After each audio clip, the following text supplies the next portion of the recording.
Hello everybody, Sanibonani, welcome to my channel. Igama lami nguNtando Mdletshe, and on this channel siyayifunde iy'ncwadi ebhalwe ngolimi lwethu lwesiZulu bese siza la sizoxoxa ngazo le nto esuke siyifundile. Senzela laba phela abangenaso isikhathi sokuyifunda iy'ncwadi nalabo abanqenayo ukufunda. Siyaphinda futhi sibuka ama-reality shows ethu ala eMzansi bese siza la sizoxoxa ngawo lama shows, senza ama-recaps or ama-reviews bese siyaphinda futhi sikhuluma nga-any other issues avukayo uma ngabe sesiwabukele lama shows on TV.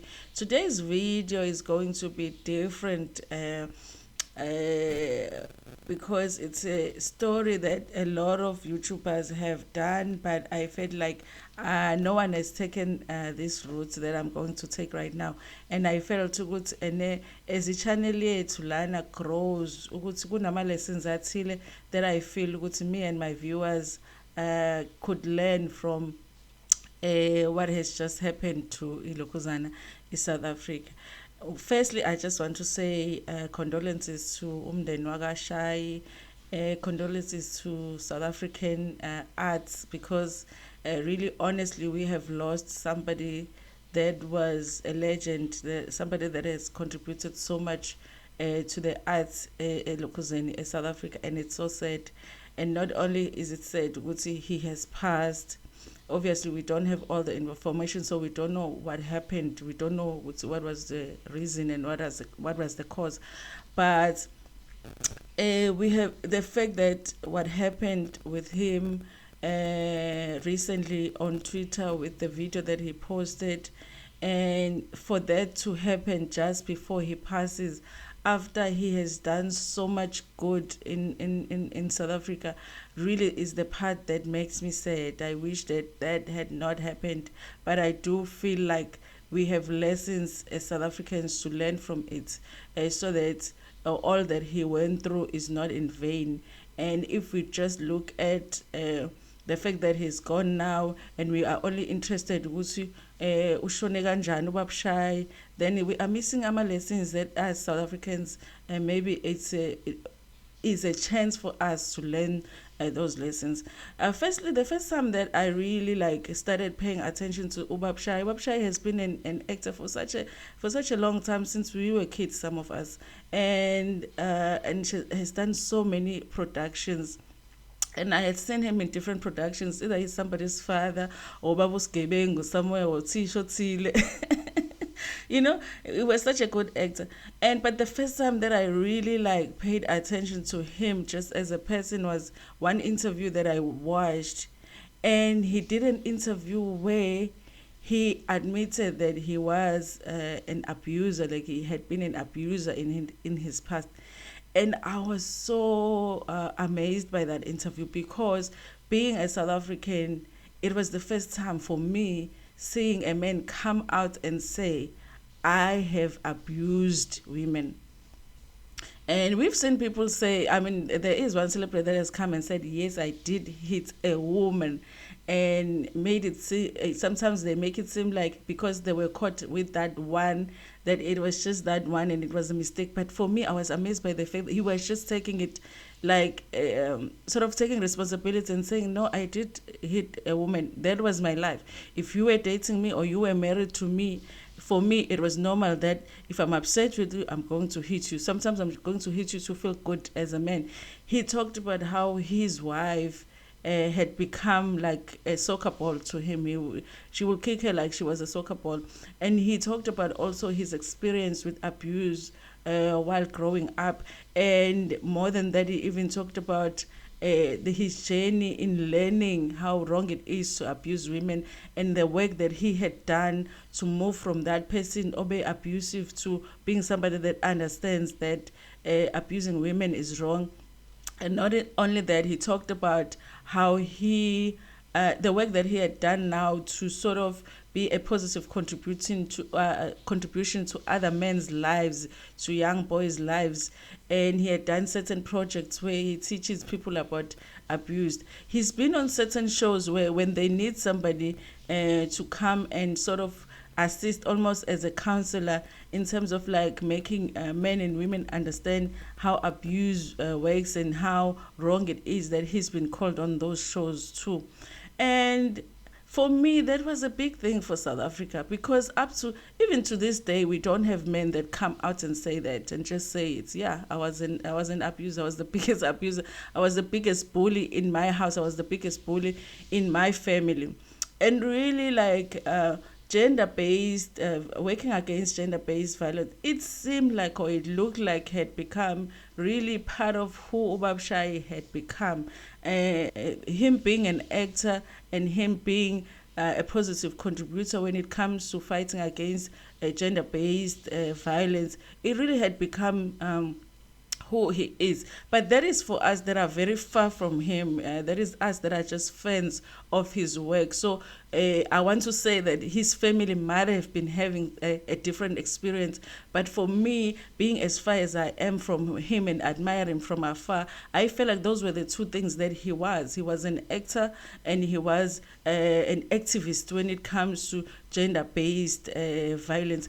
He will speak about things that we don't think about when it comes to abuse. There's a video that is on YouTube right now where he talks about how important it is for a man's family, when a man abuses a woman, how important it is for a man's family to take a stand against that act.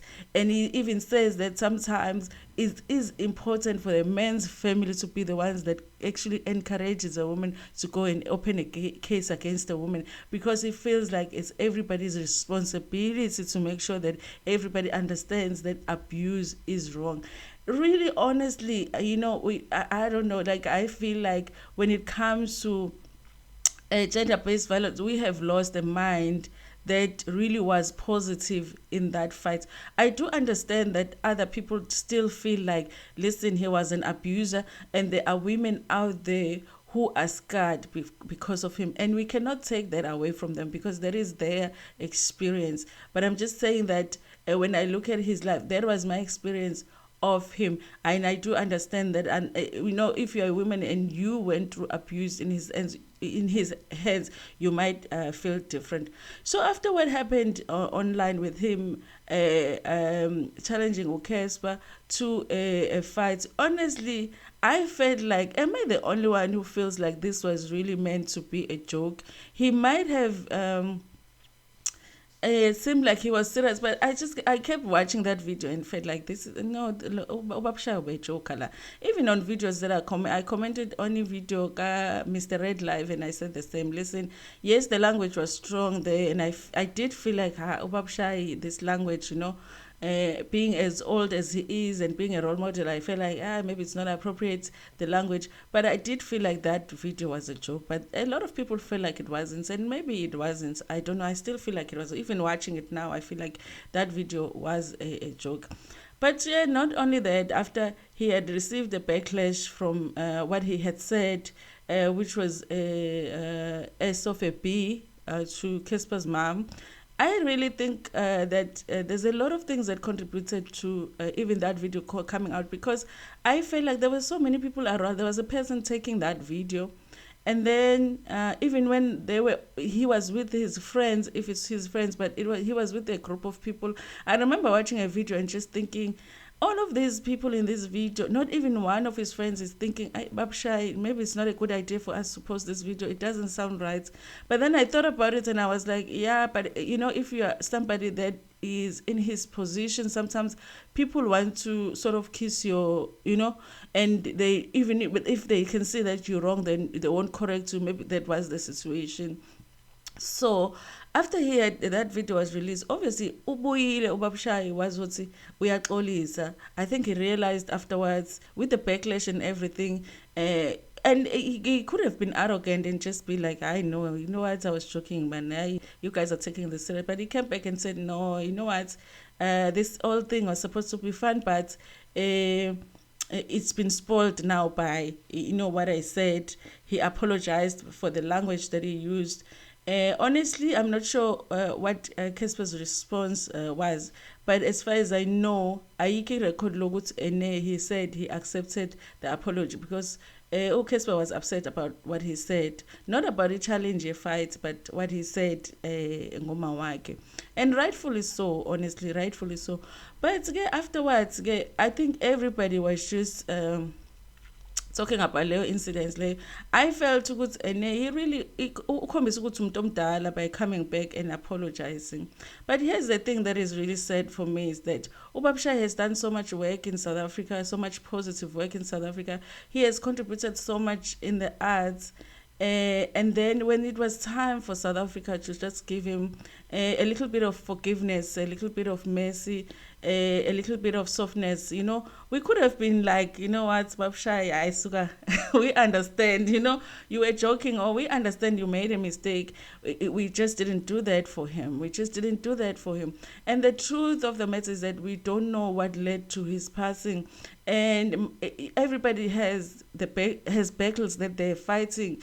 And the sad thing is that we don't know what battles a person is fighting. And sometimes you just need a little bit of mercy from people to not go over the edge. So if Ubabshai was battling certain things in his life, and then he did a video, and then he got so much backlash, even after apologizing, people were just not giving him a break.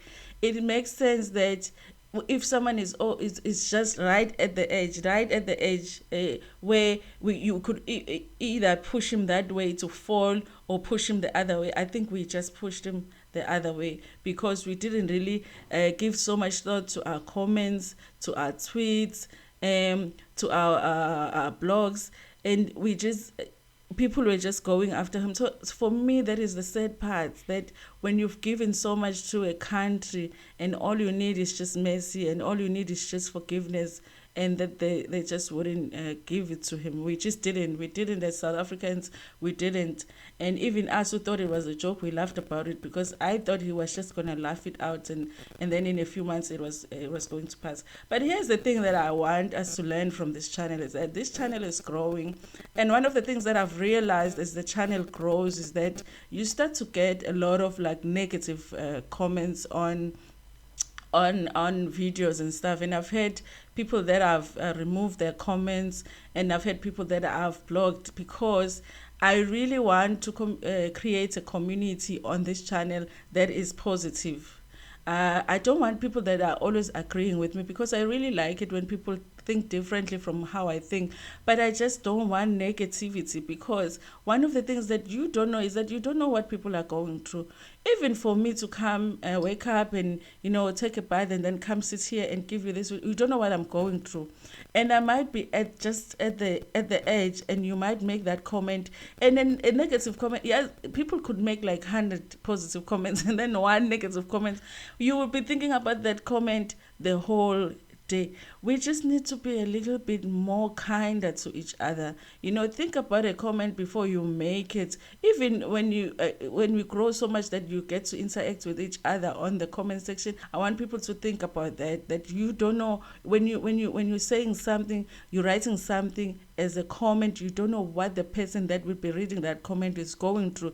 Okay, let me be kind. If they're feeling like they're having a bad day, let me make them have a better day, because you don't know what people are going through. I know recently I was watching a video where one YouTuber who usually does YouTube videos about other YouTubers, and she doesn't do positive stuff. So I came across one of her videos where she was doing a parody about one of the my favorite YouTubers ever. In fact, the person that made me start a YouTube channel. This is the person that I love very much on YouTube and has helped me with my YouTube channel. And she's like the kindest person out of all the YouTubers.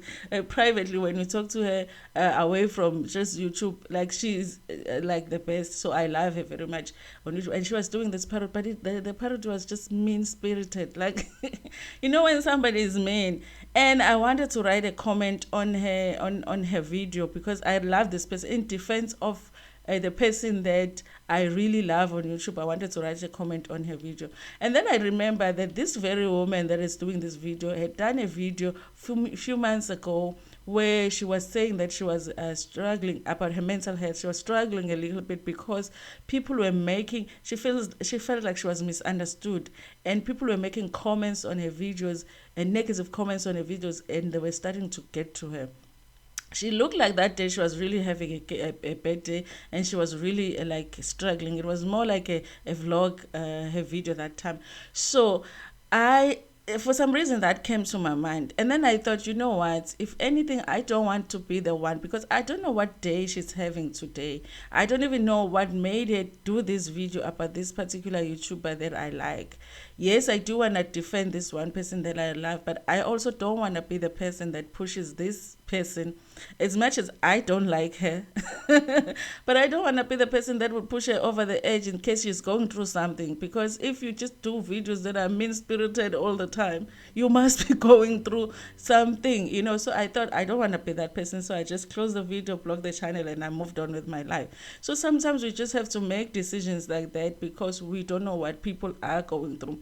One day when I was in the hospital, when my daughter spent a lot of time in the hospital, almost 6 months, and I was like at maybe between 4 to 6 weeks being in the hospital. I was tired, and I was feeling like, you know what, it was a situation where you feel like now God has made me and forgot all about me, because here I am in this situation. I'm praying, I'm asking for his help, and he's not helping me. And at the hospital, they had an issue with me staying at the mother's lodge, because I was local. I was in Durban. My house was in Durban, but I was working, so I would have to go to work during the day and only spend time with my daughter at night. They didn't want me to sleep at the mother's lodge, and it was a big issue. And I remember one day, and while I was going through that much, this nurse, who was, what do they call them, a matron, called me to the office. And when I said that, I had explained this to one nurse, and she understood. And then when I said that, I realized that she wanted to tell me to move out of, because I was on the edge. She didn't know how emotionally I was doing. And when she started talking about it, and I just lost it. And I was screaming. I cried so much. I was rolling on the floor. And she didn't understand what she had done. And it wasn't really her. It was just, I was going through so much on that day. And I needed a hug. I needed support. But she was going the other way, you know. And anything could have happened that day. And then later on, that very day, I'm getting in the lift. And I hear people talking in the lift, and they're like, who was that woman screaming? How dramatic is that? How can you scream by the whole hospital, you know? Even that could have driven me over the edge, because, I mean, that conversation could have gone different if someone had said, how was that person? Oh, shame. She must have been going through her thought. I wonder who she is. Shame. Let's pray for her. To whatever she's going through to get better. You know what I mean? Because they chose the other way. That could have driven me the other way. I could have been found somewhere hanging. So let's try and be kind to each other, because let's choose kindness. Let's choose kindness. Let's choose forgiveness. And let's choose mercy. Because really, honestly, you only know after the person is gone that they were going through something. A lot of the times they don't say. But thank you so much for watching this video. Please like it before you go out of it, guys. Ilokhuzane review yomndeni. Umndeni izolo nguthole usuphakathi, like maybe 10 minutes into the episode. I don't like doing an episode halfway through, because I want to understand what was the whole storyline for the episode. So I'm gonna watch it again tomorrow. It's repeating, and then I'm gonna give you a review ephelele, because that's what I want to do. But if I get other ideas of the videos, you will get other reality show videos. And tomorrow at 12 p.m. you will be getting a story. Impicabadala. Impicabadala, guys, it's not done. It's not done. It's not even close. So we're still going to enjoy these videos. Thank you so much for joining me. Please share a video with your friends, with your family, and even with strangers.